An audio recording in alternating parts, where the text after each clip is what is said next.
Hello everyone, welcome to Crypto Basics Coach podcast. I'm Marco. I'm here to help people navigate this topic so as to benefit from the opportunity this new technology provides and not get distracted or put off from the nonsense there is out there about crypto. Anything and everything presented and discussed, whether here or in our sessions, is of an educational nature and should never be taken as financial advice. Always do your due diligence and consult professionals before making any final decisions. Hi all, hope you're well, hope you've had a nice week. So today we're going to be doing part 3 of 7. We're going to be focusing on DeFi platforms. I'm going to assume that after listening to last week's podcast, you've got a very good idea of how to set up your hot wallets, things to look at, practices you should follow. So I'm going to assume that that's been done as we now start talking about DeFi platforms. So just to recap, a DeFi platform is essentially a website that you're going to go to where you're going to connect your hot wallet and you're then going to do some form of yield generation.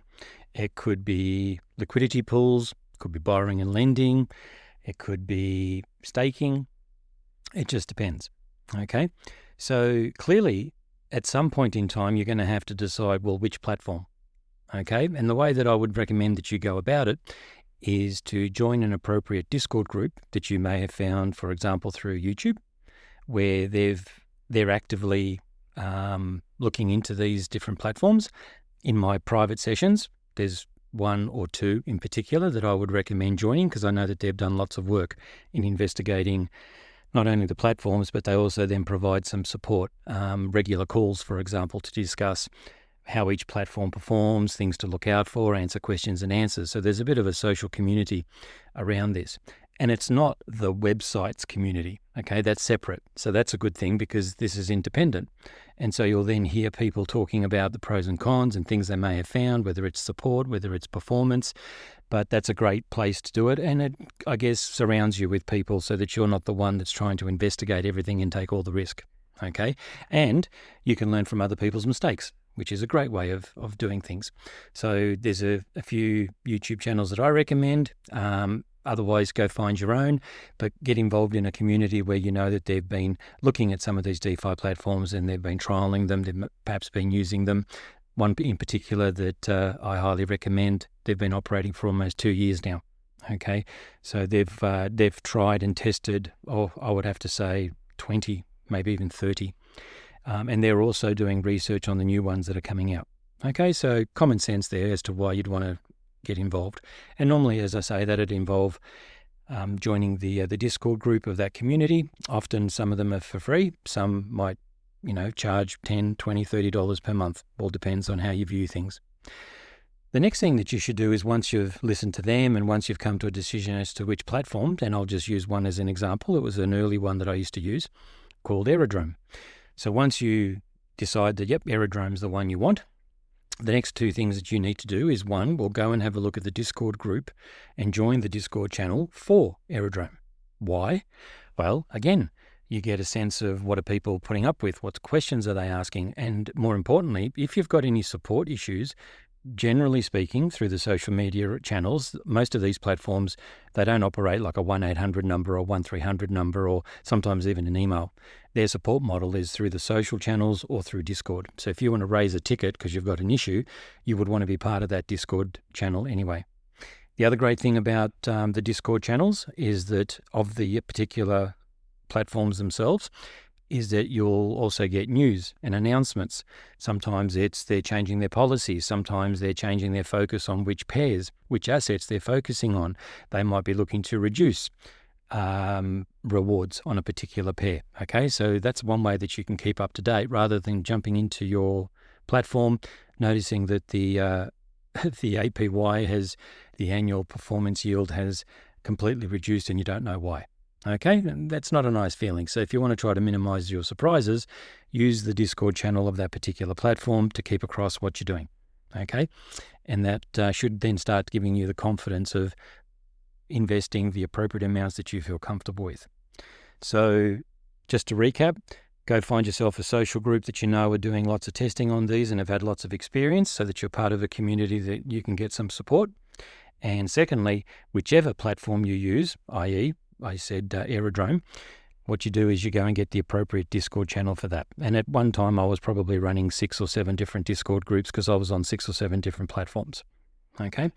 Now you'll also find that some of these platforms are in different stages of development, and there might be some features and things that you like that might automate a few things so that you don't have to log in as much. There are some platforms that are called aggregates, and what they do is that they'll actually go and have a look at 7 different aerodromes, and they'll give you access to essentially all of them through their platform. And they might even do some things like automatic collection of rewards and so forth. Okay, so if you're into those sorts of features, and clearly there's small fees to be paid, but if you want to reduce the amount of interaction that you have, you may want to look at one of those platforms. Okay, so not every platform is exactly the same. The other thing that I'll give you a heads up about is that, unfortunately, user experience is not something that's on the forefront of most of these platforms. I call them tech heads. Okay, they've been developed by tech heads. They've, lots of function and data and figures and all the rest of it. But as far as the user experience goes, yeah, a lot of them will fall short of it.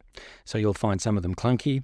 You'll find some of them representing the same thing but calling it something different, and vice versa. Okay, so they can be quite frustrating to work with. So common sense, pick one that you potentially have felt comfortable with through your social group and just start on that one and get to understand how things are represented, how things work on that particular platform before venturing off and starting to do 3 or 4 or 5 all at the same time. You'll only get yourself confused, you'll find it frustrating, or you'll get yourself tripped up and potentially press the wrong button.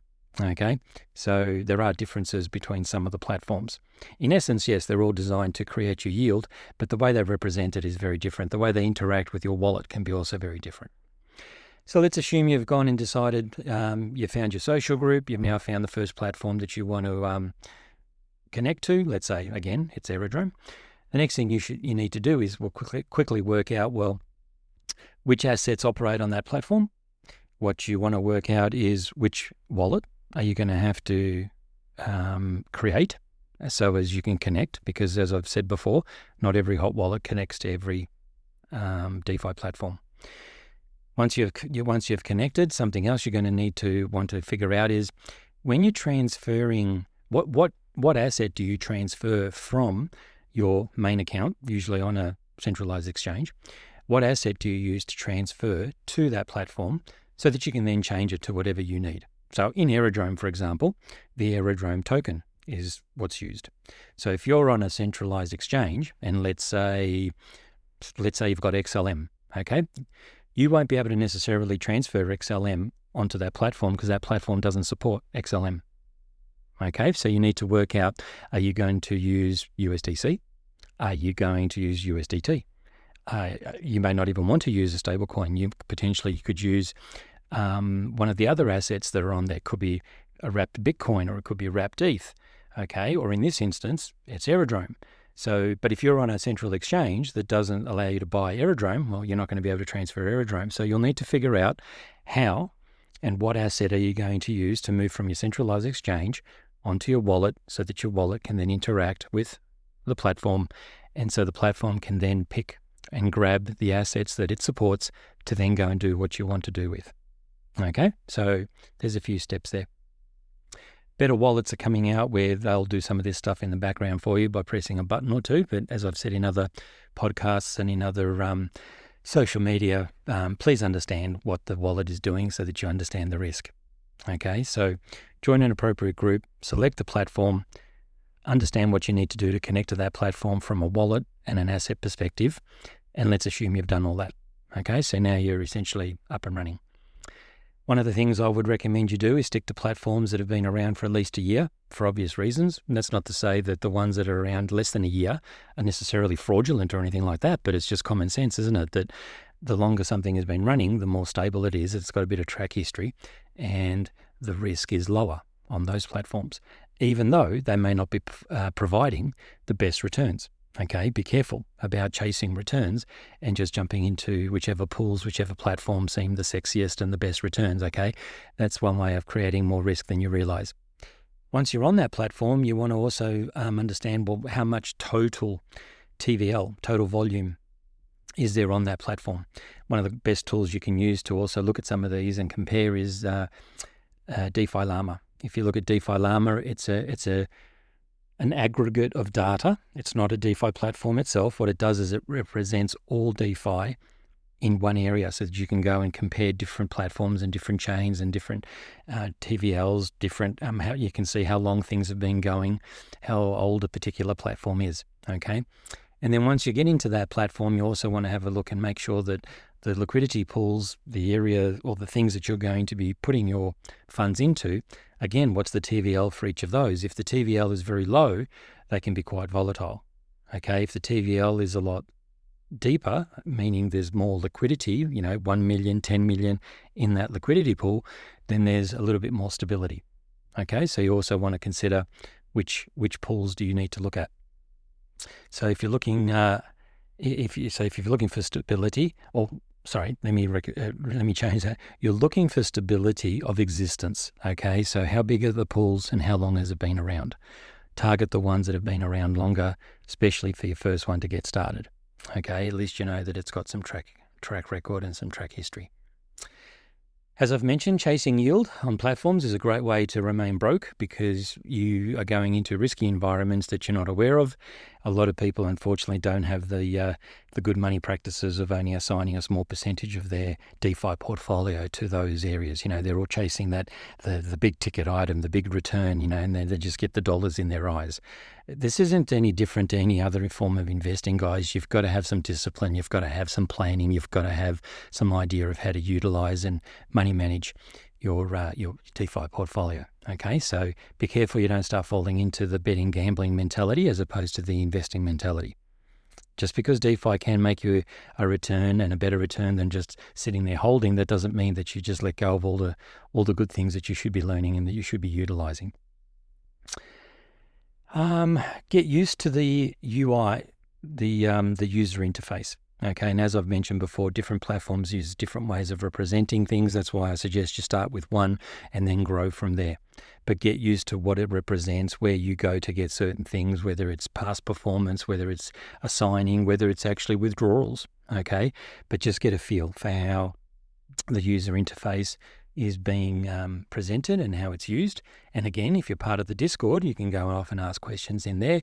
Most of the sites, I have to say, if you're prepared to do some reading, most of the sites, you can go to the frequently asked questions, you can go to the materials, the resources, which will explain to you what different products do, how returns are calculated, how things work, what's your minimum withdrawal, what are the fees, etc., right? So if you like reading, there's definitely no shortage of information and resources on most of these that you can go in and actually get a bit of a feel for what you're getting into, okay, as opposed to perhaps a nice video where someone audibly tells you what's going on and how things are used.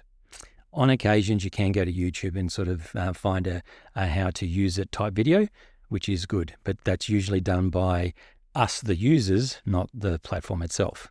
That's a gripe. That's a personal gripe that I have. Next one. Unless you're staking, which for those that don't know what that means, it usually means that you're clearly on a staking platform and what you're doing is you're putting your asset to work, you're putting it on a node and you're getting some sort of a return. With those ones, they're pretty steady. So if they predict, let's say, a 10% return per year, that's probably what you're going to get, divided by 12, so you know what to expect for a 1-month return. But the point is you can pretty much lock that up and set and forget, almost. Okay, and depending on the time frame that you've picked, in 30 days, 60 days, 90 days, even longer, depends on the platform as to what you can do. You might pop in and have a look at it every so often to make sure it's all working. In some instances, they'll credit the rewards directly to your wallet. Sometimes you've got to go in there and actually collect your rewards. And some platforms have a time limit that if you don't collect your rewards by a certain time, you lose them. Okay, so these are the things to be aware of. But staking is probably the simplest. If you're getting into liquidity pools, maybe lending, etc., something that you're going to want to do is pop in there every few days, especially with liquidity pools, pop in there every couple of days and just check that the APY is still consistent, because the rewards on these are paid less than hourly, okay, in some instances. This isn't like the bank where, you might get something after 6 months. No, these platforms generate yield almost immediately. And so you're accumulating rewards almost immediately. So you can go in there to make sure that it's on track. Yep, the APY is still okay. Because in some instances, what I found is, you get into a pool, things are really great. It's an appropriate return for what you're wanting. But within 2 weeks, something changes. And that goes back to being connected to the Discord channels to see and get information as to perhaps what's changed, or you'll already have known that there was a change coming. And so, take advantage of it for 2 weeks. But then in 2 weeks, you're going to have to pick another pool and get out of that one and move it somewhere else. Okay, so it's not exactly trading, but it does require some management and some visibility of what's going on, how do you use it, and you then, similar to yachting, okay, the wind changes and you need to make the appropriate course change as well. Okay, so keep an eye on your DeFi platform, on your DeFi portfolio. Don't assume that, especially if you're not doing staking, don't assume that you just set and forget and go back there 60 days later to see what's happened. Okay, irrespective of whether the rewards are coming directly to your wallet or not, keep an eye on it. It needs a little bit more hands-on than you might realize, at least for now. And don't forget that understanding and getting involved and learning about this, even if you're going to go to institutions later on, at least you'll understand what should be an appropriate reward.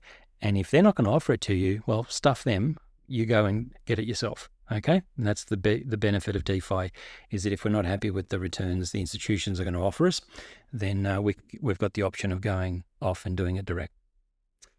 Always start with excuse me. Always start with a small amount, and just test everything. Test the withdrawal, test the transfer, test the allocation, test the accumulation, how it's represented, etc., etc. Okay. And just get familiar with it. Don't be lazy and just press 2 buttons and just expect that you've grown a tree that just creates cash. Doesn't work that way. That's not what investing is. If you are taking it that way, great. You've just become a gambler, and by all means, go buy whatever tickets you want and just hope on chance. Okay, but that's not the responsible way of doing things.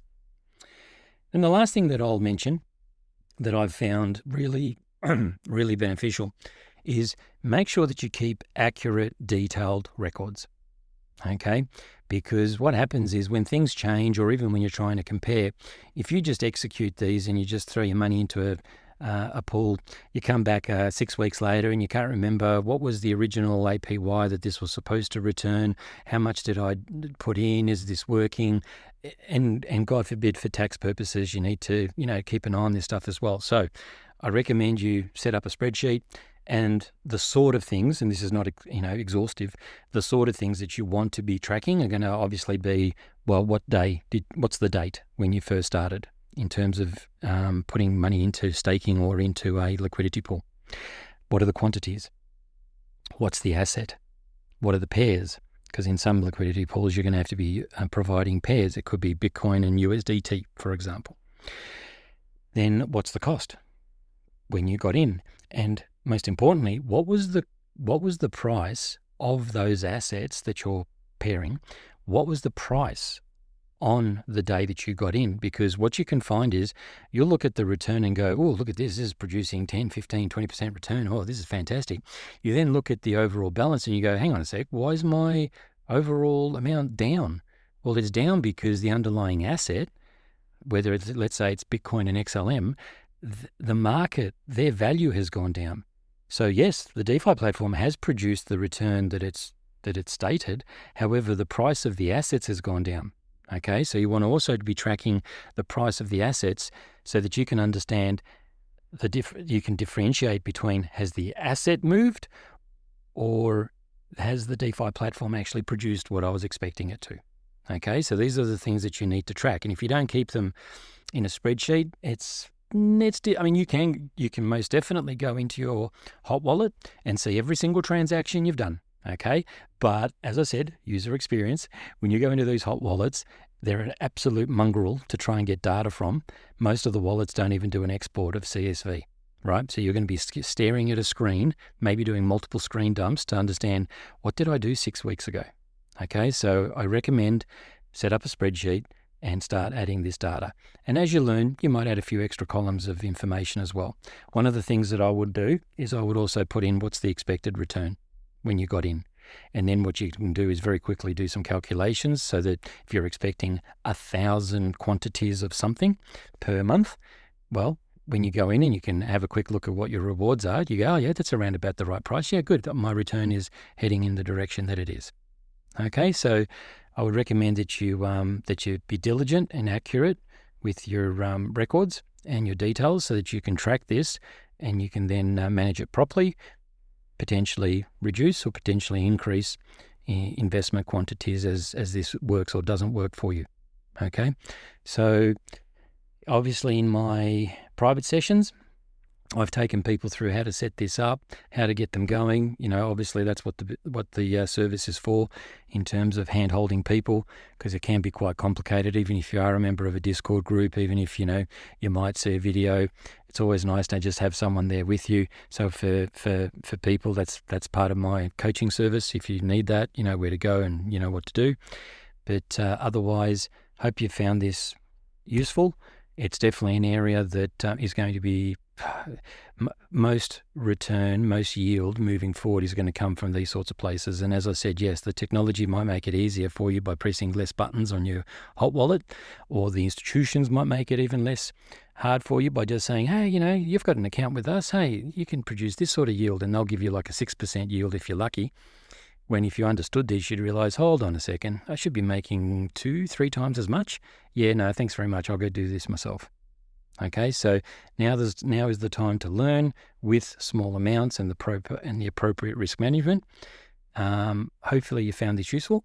Next week, I'm going to be talking about internet browsers, okay, and how to basically try and make that more secure around the use of the technology. By the way, with the DeFi platforms, there is no logging in, there is no credentials. It's all run from your phone. So make sure that all the credentials around your hot wallet are stored appropriately, as I've covered off before. Okay. Hope you've enjoyed this. Take it easy. We'll talk next week about internet browsers. See you later. Bye. If you found this information helpful and are interested in a more hand-holding approach while navigating this complex industry, please visit cryptobasicscoach.com, that's basics with an S, and book a session. The first 30-minute session is free, and we can get to know each other, talk about what your aims are, what you're looking to do, and how I might be able to possibly help. I've helped people get started, set up exchange accounts, wallets, DeFi platforms, and general knowledge. Look forward to speaking with you. Cheers.